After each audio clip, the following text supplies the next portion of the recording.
I once got in a lot of trouble when I said some words deemed unladylike on my old television show. It was in a segment we did on immigration policies that were tearing families apart and caging children. Oh, people were so happy to very quickly forget the context. I don't regret it. I do regret how our nation's policies have landed us back in this conversation once again, where we forget our shared humanity and act as if it's normal to have policy debates on if it's okay to deport a 9-year-old. Well, it's not. It never is, which is why I have some serious choice words for the current terrorizing of our immigrant communities and the villainizing of cities like LA that are using their legal right to protest such behavior. I have serious choice words for detaining people at their immigration hearings after yelling about how nothing will happen to people who go about things in the right legal way. Oh, what? I have serious choice words for sending in the National Guard and active duty service members, which, as we know from history, is only going to escalate tensions and violence. I have serious choice words for anyone who calls another human being illegal. If you support these policies, you should never be able to eat Mexican food again.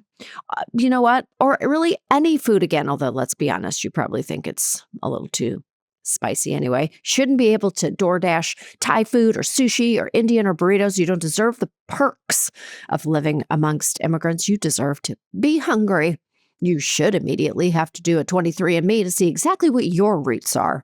And when they come back as 75% from a smattering of random countries you've never heard of, you should feel ashamed.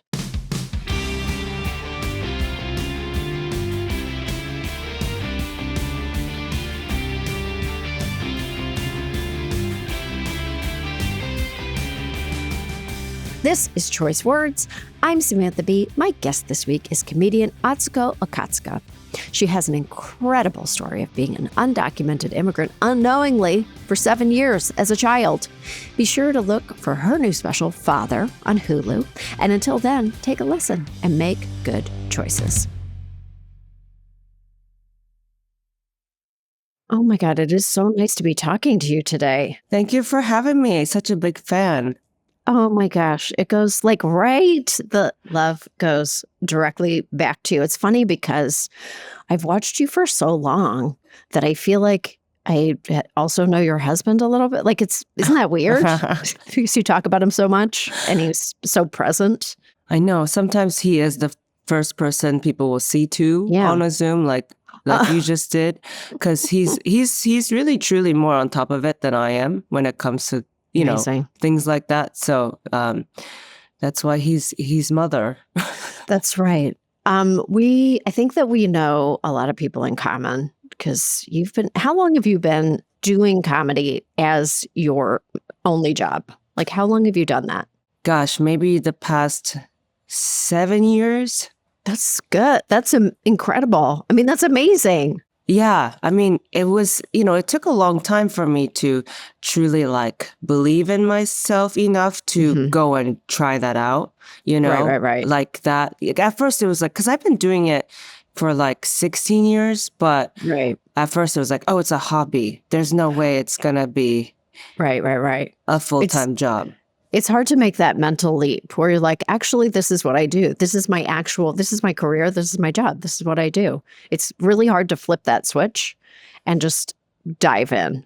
Yeah, I'm glad you said that because I thought I was wild. I thought something was wrong with me because, I didn't dare to dream big. I truly my biggest dream as a kid my only dream was to work at an ice cream parlor.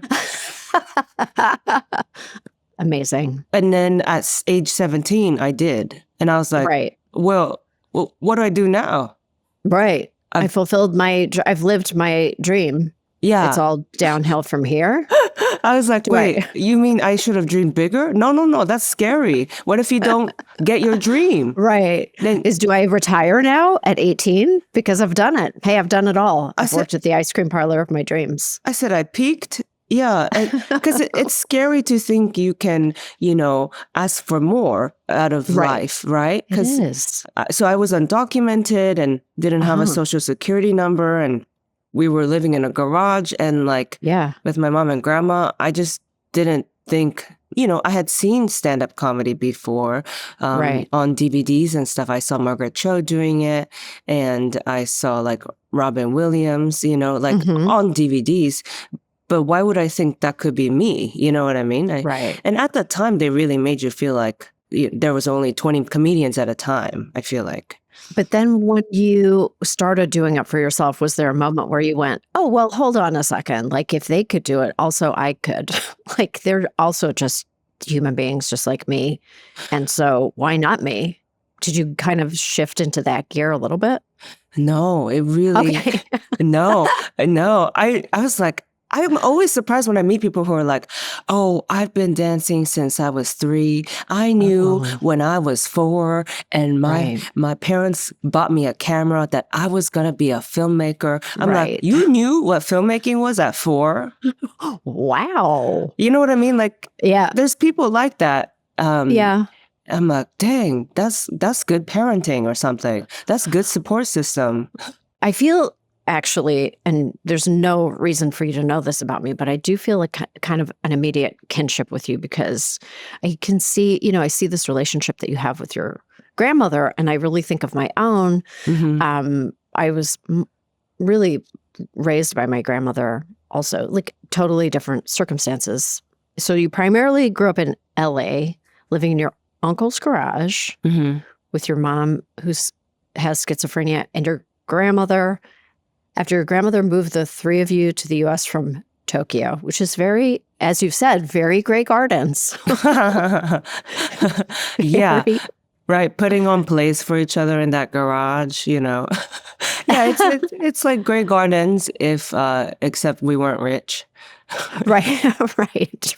Didn't have like that faded wealth and all those silk hair turbans to just like prance around your gardens. Oh, which is so iconic. Yeah, I wish. I know.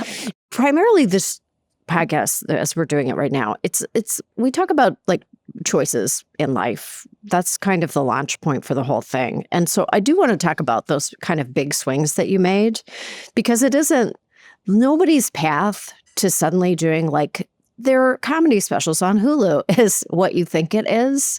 And I think that your story is super interesting. Like, actually love hearing stories about people who just like put the building blocks. It's like you almost, like you're naturally a performer. You were a cheerleader, which I think is like my favorite part of your special, actually, talking about cheerleading. I'm kind of obsessed with it. Are you good at making choices for yourself? Like, are you skillful at, are you just one of those people who's mentally organized and you just like, yourself so well that you're able to decide things decisively? Or how do you make choice in your own life? I feel like I only started to make choices more pointedly, more recently, like in the last 7 to 10 years, around the same time you asked me how long have I been doing comedy as like my main job. I had to make that choice, that mental shift from this is a hobby to I'm really gonna go for this and try. Right. But then there's still so many things out of your control, right? The industry has to be ready for you. The people have to be ready for you. You have to have been ready. But, so then it was like me starting to prep for that, right? And really honing my skills and craft. And then it was when the pandemic hit that I really made a bigger shift to go, I'm going to take this time of sorrow. And it was a hard time for everyone internationally, the whole world. Yeah. And so I said, I'll take this time to create joy and make these fun videos and talk to the audience and continue doing comedy on Zoom and then post those videos. And that's when the audience started finding me, honestly. Yes. That pointed choice, like I'm going to make everyone laugh. And I want everyone to, have a place to escape to. And that became my social media page. And then as I did that, my comedy career kind of started to shift too. I feel like you accomplished that because your videos, like your content was supremely enjoyable and joyful. And you exactly communicated what you just communicated to me. I think that really came across. So you were able to build an audience in a dark time. I think a lot of people started to find that too, do that. And because, you go, well, there's nothing to lose, right? In a time where you really felt like, oh, I don't know if we're going to get out of this quickly. And then once, the shutdown was lifted or whatever, I applied that to my stand-up comedy as well. Having an audience made it so that I can now tour, Right. Yes. And stand-up comedy I had been working on for years and years already. So I was ready, I was ready to tour with that hour. And then boom, it was like a couple months after that, HBO bought my first stand-up special. And then it was about, touring that and then until I shot that. And then, it just was like boom, boom, boom from there. Right. Yeah. When you were a child, did you have the freedom to make choices for yourself?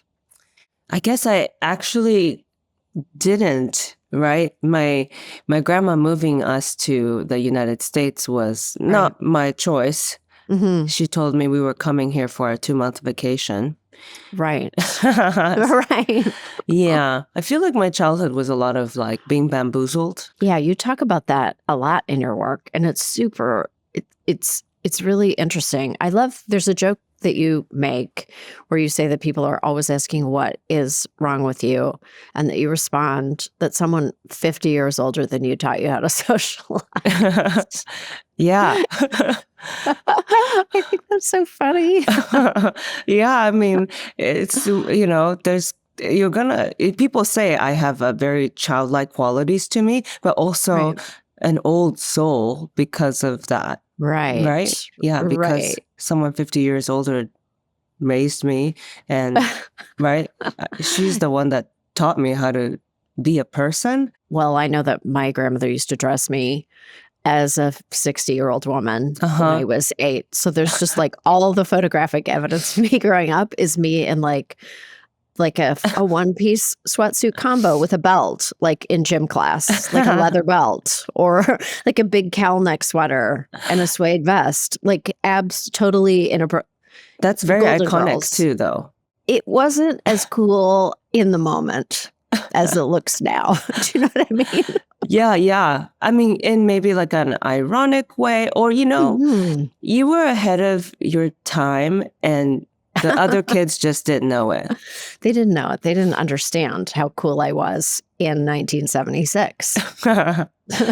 They're the losers. No, I feel that way a lot, actually, because she did dress me. And so there's, to be honest, actually, in my latest special, Father, underneath those clothes that I'm wearing, I'm wearing my grandma's bra.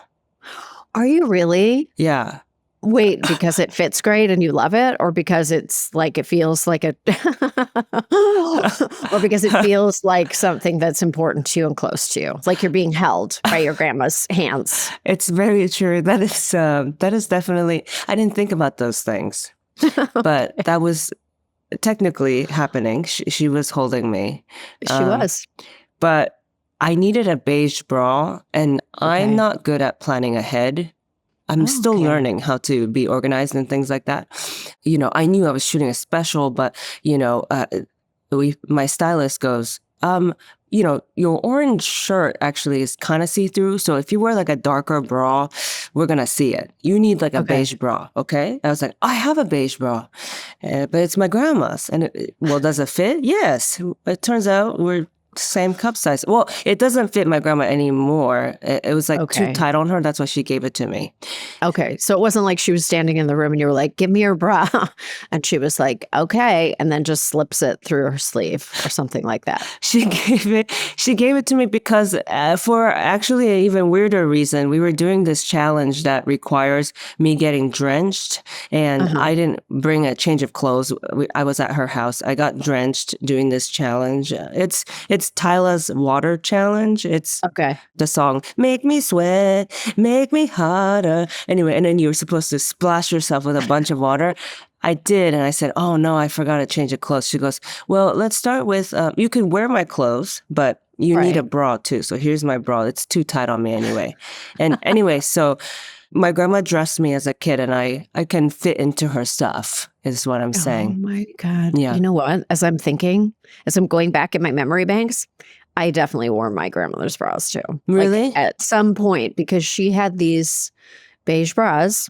I don't know what it is. And they closed in the front. They had like a little front closure and they actually were really, really great. And you can't get them like that like they're not this, I don't know. Yeah. I don't still have them, but I 100% wore them. I want more. Yes, I want more hooks in the front. Yes, for everything. I love hooks in the front. Please, bras are horrible. I think like the condition of our bra lives are terrible right now. I'm also going to advocate for zippers in the front. Buttons are in the front. Why can't zippers be in the front as much? I don't mean to glorify it, but there is something you do learn a kind of a way of life when someone who is much older than you raises you. You do feel like you have kind of internalized like a bit grandmother wisdom in a way. Oh, yeah. Right. Yeah. Oh my gosh. I always say if you get the chance to get to know your grandma, it's spend as much time with her as possible or them as possible. I feel very have a deep awareness of the aging process that is really different from a lot of my peer group, just because I feel like I was constantly around older people, like literally socializing with them. Right? Yeah. And because of that, I actually, I like senior citizens more than the idea of hanging out with kids, I guess. I wonder if that's why I don't want a kid, Yeah. They're kind of magical, actually. And they're rude. And they're the same as young people. Just they have... and obsessed with social media, too. Obsessed with technology, actually. Yeah, your grandmother has a facility, right? Like she's understands it or is not afraid of it at all. Oh, she's always asking for the Wi-Fi password wherever we go now. Right. She is my teenager where she's like, okay, great. This is Palm Springs. Awesome. Okay, got in my hotel. How do I get online? And it's like, what? Because she wants to be connected now that she can. She spent all those years not connected. Right. Yeah. World War II. Come on. Yes. You just realized your business needed to hire someone yesterday. How can you find amazing candidates fast? Easy. Just use Indeed. When it comes to hiring, Indeed is all you need. Stop struggling to get your job post seen on other job sites. Indeed's sponsored jobs help you stand out and hire fast. With sponsored jobs, your post jumps to the top of the page for your relevant candidates so you can reach the people you want faster. And it makes a huge difference. According to Indeed data, sponsored jobs posted directly on Indeed have 45% more applications than non-sponsored jobs. Plus, with Indeed sponsored jobs, there are no monthly subscriptions, no long-term contracts. You only pay for results. When I was looking to hire someone, I gotta tell you, it was so slow. It was extremely overwhelming. I wish that I had used Indeed. How fast is Indeed? In the minute that I've been talking to you, 23 hires were made on Indeed, according to Indeed data worldwide. Join the 3.5 million employers worldwide that use Indeed to hire great talent fast. There's no need to wait any longer. Speed up your hiring right now with Indeed. And listeners of this show will get a $75 sponsored job credit to get your jobs more visibility at Indeed.com/SamB.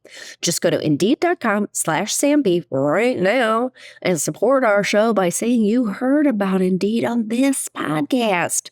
Indeed.com/SamB. Terms and conditions apply. Hiring? Indeed is all you need.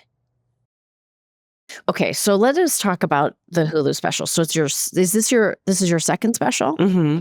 Okay, how long did you workshop this material? Because this is like the material is drawn from your life, obviously. But how long did you workshop this specific material before you were confident? Before you were like, it's TV ready, or were you still recording it and going, is it TV ready? I don't know. Oh my gosh.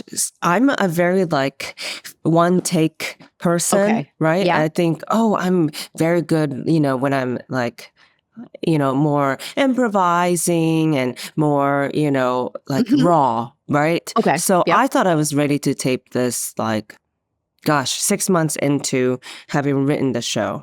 Okay. But then, my fellow comedian friends and my team even encouraged me to keep touring it because it was kind Okay. of my first time touring it and I was excited. And also because I feel like, oh, maybe I came into this a little later in Okay. life. I don't know. I feel like I have a lot of catching up to do, get things out there quicker or something. So I felt like I was ready to tape like 6 months in, but then I ended up actually touring it for 2 years. Oh, you did? Mm-hmm. Oh, okay. Internationally. And I'm so glad I did because the show just got better and better. And then, when we decided to go with Hulu and Disney Mhm. Plus, yeah, we set a date to shoot. And then it was just touring up until that moment. Yeah. Where did you go? Where did you tour internationally? And what is that like? Does the material, I mean, the material is I feel like it's very universal. Did it Yeah. hit those audiences? Where'd you go? I've toured places not a lot of American comedians tour. I Right. have a lot of international fans. I'm an Mhm. international person. I have family in Taiwan and I had family in Indonesia, Japan, and so yeah, I toured like Malaysia, Wow. Indonesia, Singapore, Japan, Taiwan, and then I went to the Scandinavias. Scandinavias, is that how you Really? say it? Yep, that's how you say it. Yeah, Europe. I even performed in Dubai, Wow. and I didn't have to change my show at all. Just I don't ask the audience if there's any cheerleaders in the crowd because cheerleaders don't exist internationally. They don't? No, Wait, at all? it's an American Oh, thing. that's right. I Oh my wouldn't know that. I gosh. had no idea. I would not have known that. Although I did know somebody when I was in college who dated someone who was in America studying cheerleading at college, like taking cheerleading What? as their, yep, yes, yes, like getting a diploma in cheerleading or something, like doing study abroad, but learning cheerleading. Whoa. Yeah, an international student who was like, "I'm here to learn cheerleading." So maybe it so maybe it does make sense, but there's like this great moment in the special for people who are listening to this who haven't watched it yet, who definitely should 100% watch it, where you ask if there are any cheerleaders in the audience, and then you do like a special cheerleading call out, and they respond perfectly. I mean, did you know that was gonna happen, or does it just always happen? It always happened every time, at least in American cities. So I just, as comedians, we have to kind of be like anthropologists and Right. mind readers, Yep. right? To know that all the moments are going to work. Right. Right. And so after like the third time I had done this, like where I ask if there's any cheerleaders in the audience, there's always at least a handful Right. all over And America. So what is the call out? What did you say? I won't get the language exactly right, but what did you say that they immediately responded to? ready. Okay. Like, And what so, are they? and they go, okay.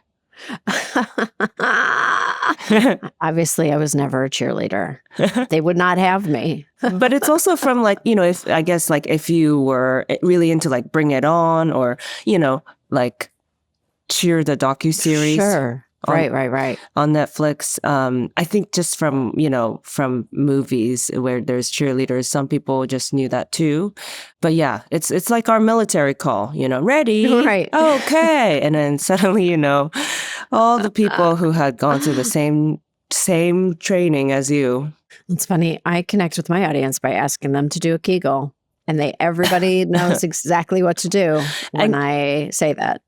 and they're doing it because of their face. Of course, because of their face and because the instant you say it, it directs attention to where the Kegel is performed. And that I'm sure that we're both doing one right now. I know that I am.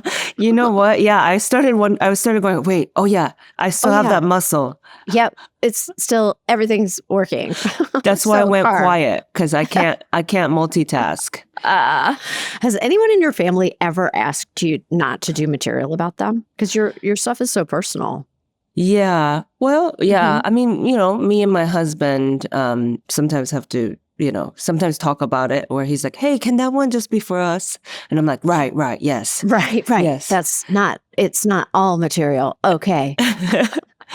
Yes. Other people's feelings. Right. I forgot. Do you ever bargain for stuff when you're like, it was so funny when you did this thing. Can I just say it out loud on a stage? And he's like, I think fine. I think I have. And then only for me to realize like, oh, maybe that wasn't even that funny anyway. Right. The first impulse was the correct impulse. Yeah, there's a truth to it, right? Like, is something that funny if you know that there's one person who you love is like wishing you weren't telling it? Then, Right. gosh, that doesn't feel good. Right. You talk about reconnecting with your dad in the special Mhm. and how you discovered that after all this time you have your dad's body. Yeah. Did he care that he went from like reconnecting with you to then appearing in your work? Did he like it, or was he like, I know my dad, as soon as I say my dad, I know he'll listen to any recording I do. So I know he's definitely listening to this as we speak. Well, the cool thing about, being separated from a person like your dad who is Mhm. in Asia and you got moved to America is that and doing a craft in a language that's not yours is Mhm. he doesn't know what I'm saying. Okay. How do I say this? You know how they say immigration tears families apart? They do. Or Mhm. like not immigration, but like family dramas and Mhm. whatever. But as you lose a language and you gain a new one, and your Right. family doesn't gain that one too, we're not able to communicate as well anymore. That's a Right. downer. But maybe the plus is he doesn't know what I'm saying. At all times. He's just like, In my stand-up, yeah. So he comes to right. my shows when I'm in Japan now. Yeah. But it's just him kind of enjoying what the audience is like responding to. Like he watches Right. audience response and then me on stage kind of moving around. I have to think that it's pretty surreal for our parents, even at any point, watching an audience watch us. Like, I have to think that that's a pretty surreal experience to be like, who are all these people and how did they find my daughter? I know, right? Unless you have like famous parents who already did Right. it. Yeah. Especially like, my family didn't know what stand-up comedy was really. Right. So they're still also trying to learn the art form and what that even is at the same Right. time. Okay, and it's my child doing it. When you were touring in Japan, how are you received there? Oh my gosh, it's such an emotional homecoming, Right. because it's a country I was taken from and couldn't go Hmm. back to for a long time when I was undocumented. If I Hmm. wanted to come back to America, I couldn't leave. Right. And then, and then I lost the language. I joke about it, but, it really did make me very sad that, I was like, oh, am I even like, is that a part of my identity anymore? Right? Right. Because when you become an American citizen, you have to give up your Japanese citizenship. It's Right. Japan's rules. Oh, And okay. and so it's just like, oh, like layers of my Japaneseness kept being stripped away. Hmm. And then being separated from my dad too and not seeing him for so many years. Getting good at this art form in a language that's not my own in Yeah. America. And then finally I can go back to Japan. It was really cool to perform in front of thousands of Japanese locals. In Japan, there's a saying, when you come home, you say, Tadaima, usually to your family members. Tadaima, it means I'm home. And your Right. family members say, Okaeri, which means welcome back. And Okay. the first time I performed back in Japan, just 2 years ago, I said that to the audience. I said, I'm home. Mhm. And together, the thousands of people said back to me, welcome back.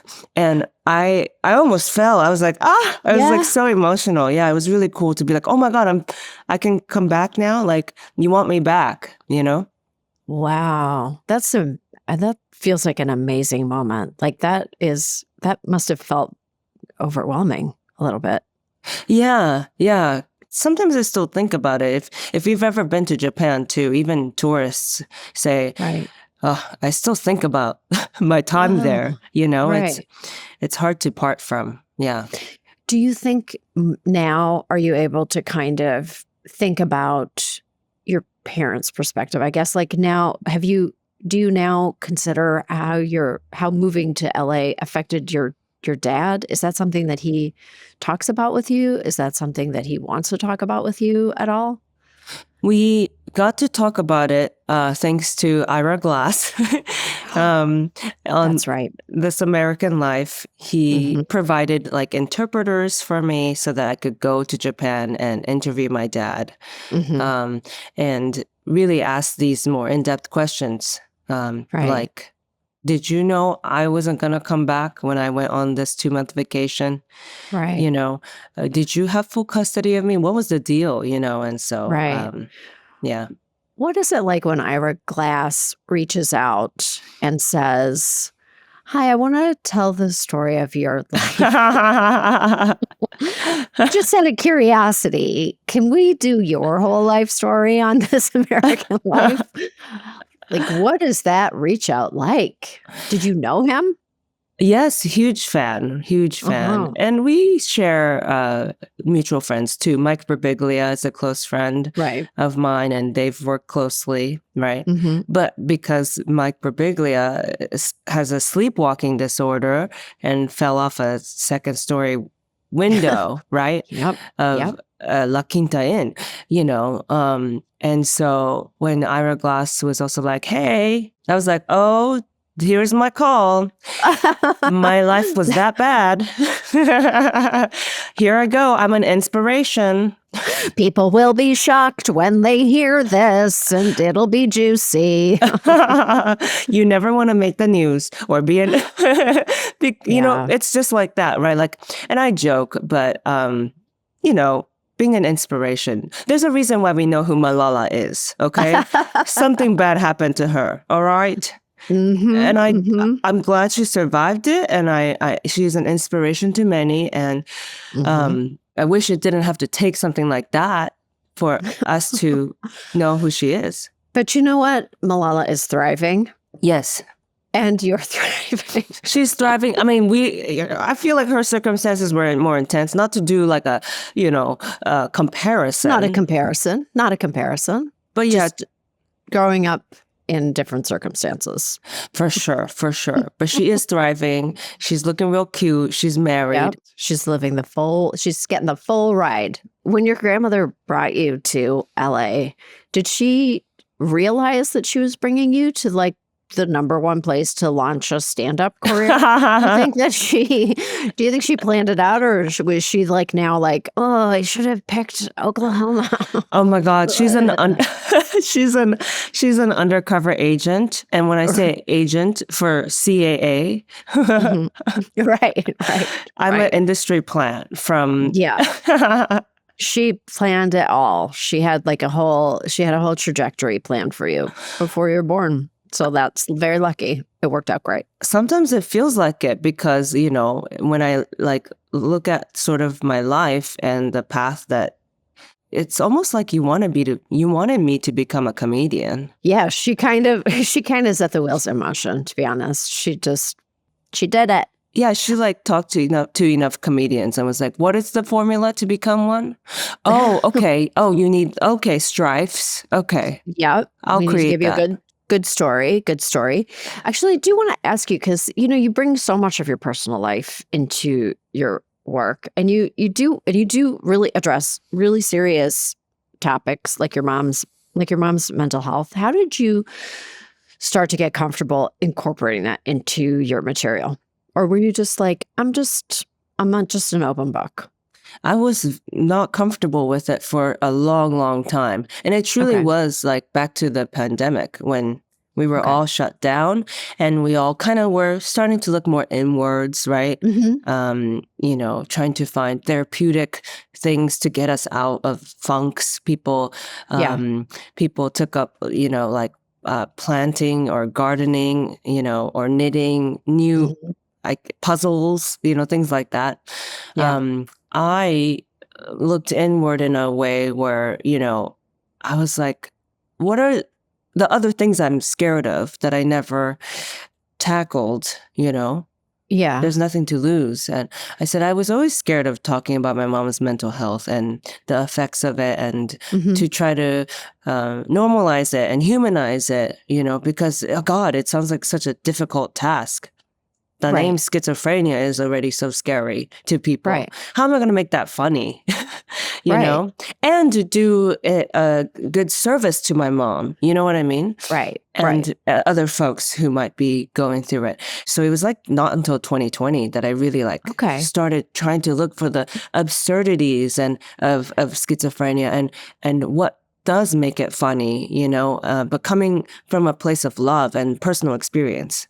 I'm a huge fan of Maria Bamford. Like, I love Maria. Yeah. So much. Did you, was it important for you to look to other comedians? Because I feel like she gets into it like so expertly. And so you're like learning and you're laughing. Somehow it's like there's a magic alchemy to it that no one comes out of it feeling like anyone was disrespected. It actually is.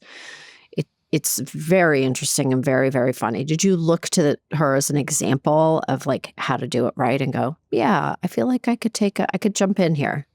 For sure, yeah. It's, Maria Bamford, Tig Notaro talking about, it's not mental health, but, just like her cancer and then her mom's death too.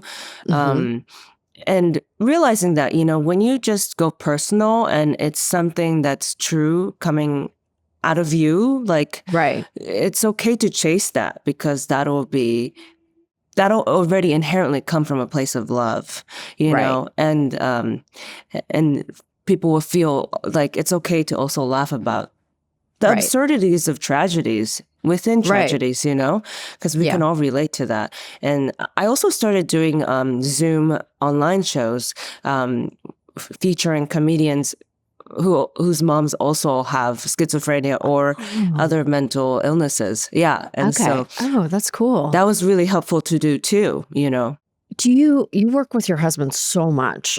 I work with mine too. We've been married for a long, long time, and it kind of works for us. But how do you make it work for you? Because every kind of like working couple has a different path. Do you feel like you share a brain, or do you feel like you have a skill set and he has a skill set and they merge perfectly and they're sort of different, but they complement each other? Like, how does your path to working together? Yeah. Well, he's an artist too. And it goes back to the whole okay, I've been doing comedy as my main job for 7 years now. Right. And he was a big part of helping make that happen because, he's an actor and filmmaker and super funny and witty too. During that time when I was trying to make the decision of should I try to go for comedy full time? He was like, I'll work extra hours at the restaurant I'm working at, I want to get behind you, and your dreams. And so he really helped support that vision. Right. It really works in that, we both use our talents still together. He directed my latest special. Father too. Yeah. It's great. I love when you talk about him as the mother in your relationship. Yes. It's awesome. Yeah. Before this podcast recording, he just made eggs and he made breakfast and he was like, okay, take some bites. And really? Yeah. While I was doing lunges because I wanted to look hot and my legs aren't showing in this. It's very father behavior, what I was doing. I was like, I want to look hot. And he's all like, take some bites. Don't be hungry for this. And you're like, I have to pump my muscles. My muscles have to look super buff in this Zoom recording. Yeah, it's not even the right exercise. So bummed. I want to show some leg for what I just did. Jesus, you've earned it. You've earned it. Are you ever drawn to making your material? Because your material is not political, but everything is so goddamn crazy right now.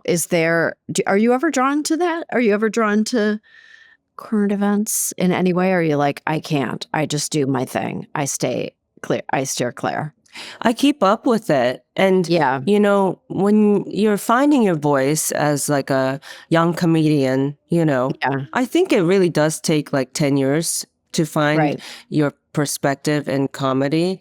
So sometimes you try out different voices. Right. Earlier on, because the people I was touring with were more political comedians, people who Right. were in politics first, who got into comedy, like worked in like a lot of orgs that helped with different social issues and stuff. Yeah. I did try, being more political in my comedy, Okay.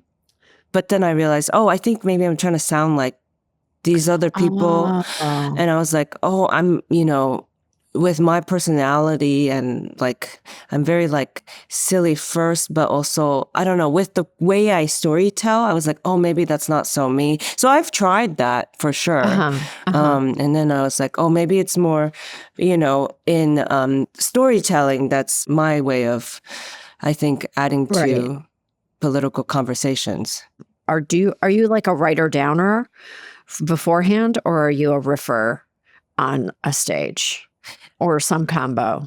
I riff to the trees outside. Okay. To my trees first. Yep. I do have to say things out loud. I don't know if it's because it's not my first language, but writing it down doesn't. And I also have like a very specific cadence. Sometimes I make up words. My grammar is like, sometimes made up. It's not correct English grammar. So I can't physically write it down first. I have to hear it out loud. And if it makes me laugh, and I'm doing it to the trees outside. So I'm respecting. So I'm not doing it inside and driving, my husband crazy. So that's where I'll practice first. I don't dare riff and just try to write on stage. Right. I don't want to do that to the audience, especially since they bought tickets to come. You know what I mean? Yeah. Yeah. No, I do. You're like, you want it to be, you could like polish some material for the trees. Yes. For the trees. The trees, unfortunately, the trees, unfortunately, get the roughest material. You know what? They're super absorbent, and they turn all of that. They turn all of that into oxygen, so they love it. One tree did, like, over the course of time, like, start to like droop, like the branches, and I was like, okay. Taken, notes taken. I was like, am I killing the plants from just me being like, have you ever wonder? That one tree just loves just like bro comedy.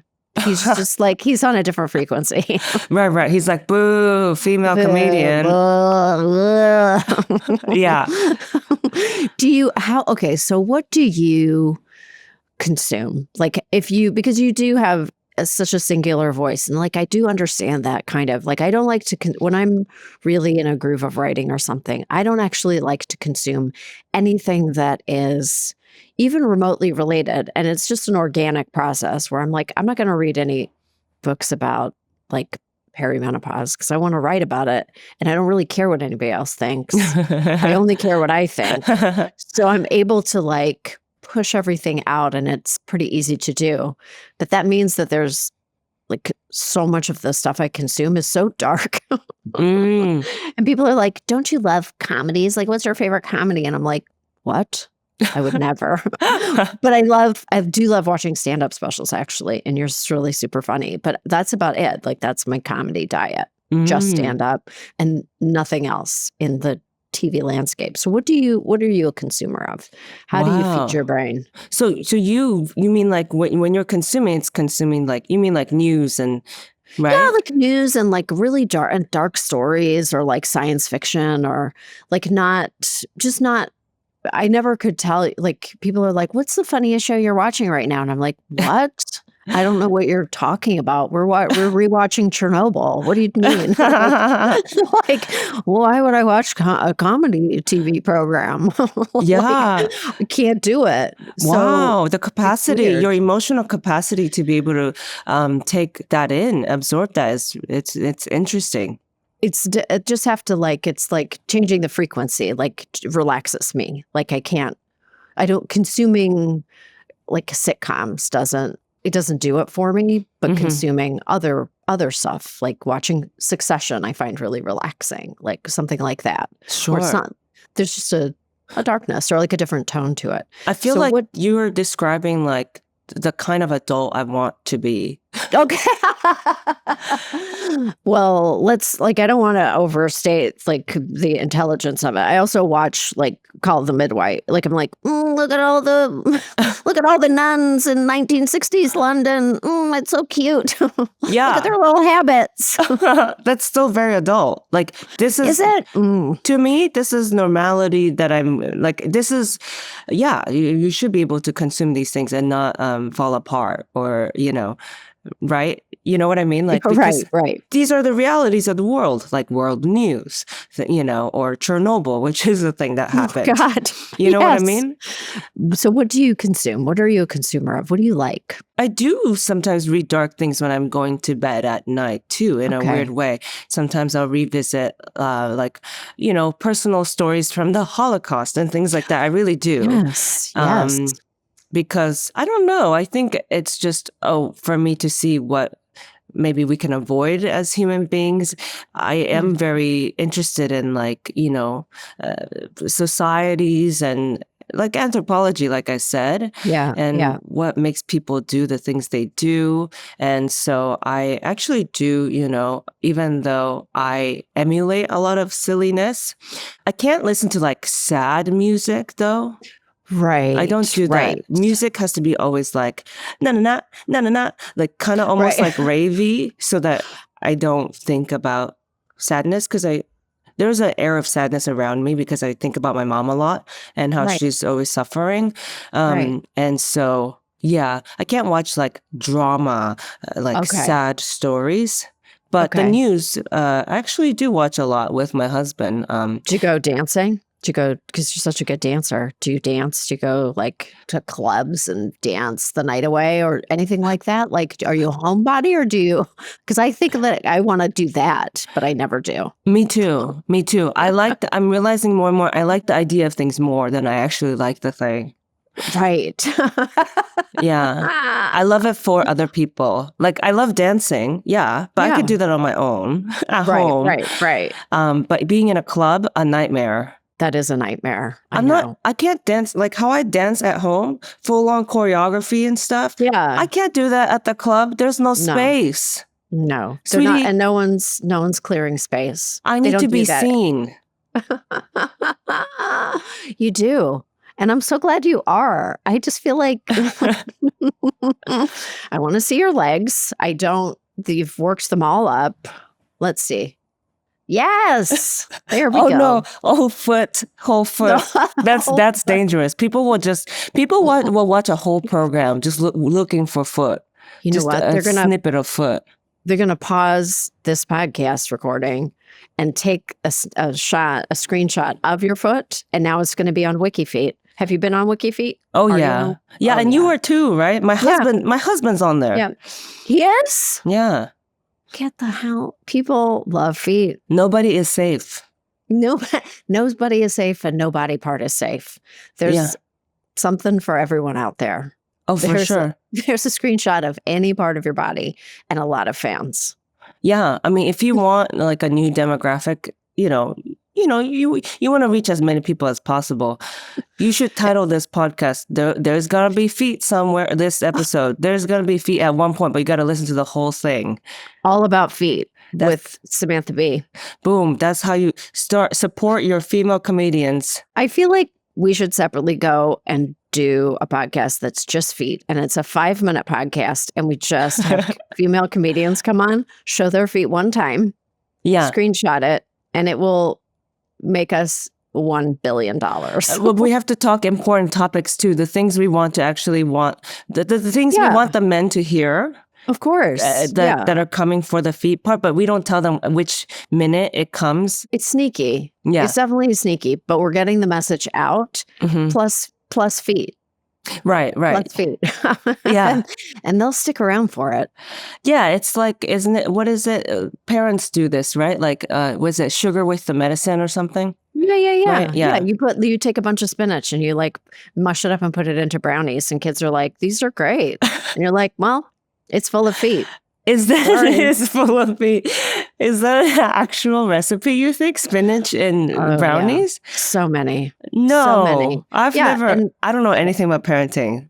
to be honest, all the children are. There's a lot of cookbooks that are like, just put beets in the cake, and kids are like, I don't even know that I'm eating my beets, and every kid is like, what the fuck is in this brownie? Did you put something shitty in it? Yeah, I know you did. I'm not eating it. They can tell like instantly. It never works. Yeah, because I don't think you're supposed to bake spinach, are you? With chocolate things? It's an instant reaction. They're like, these are weird. These are bad. I don't give a crap. I'm not eating them. Oh my God. This is why parenting sounds so hard. That's why we got a vasectomy.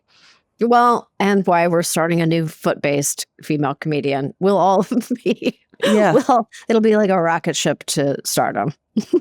Oh yeah, these days you gotta trick people into to voting a certain way. 100%. Yeah. I am so happy that you said yes. It's been such a pleasure to talk to you. I think your special is very special. I think it's like really, really good, and I hope people watch it. And I just hope, because I feel like you're a very singular person, and you're fucking awesome. Thank you, Sam. And I hope people watch it. And congratulations on it, because it's great. Thank you so much. It was such a pleasure talking to you. What an honor. Big fan.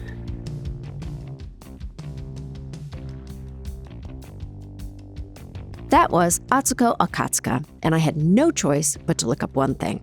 We were talking about how living with her grandmother and mother in a garage felt like an alternative Grey Gardens. And I had to know who owns the Grey Gardens house these days. Turns out it was purchased in 2017 for $15.5 million by fashion designer Liz Lang, and is not owned by a herd of cats, unfortunately. Thanks for joining us. I'm Samantha B. See you next week for some more choice words.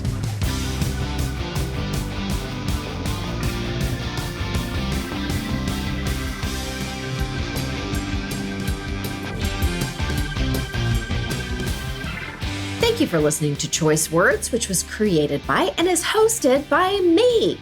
The show is produced by Tzvia Baron-Reinstein, with editing and additional producing by Josh Richmond. We're distributed by Lemonada Media, and you can find me at RealSamB on X and Instagram. Follow Choice Words wherever you get your podcasts, or listen ad-free on Amazon Music with your Prime membership.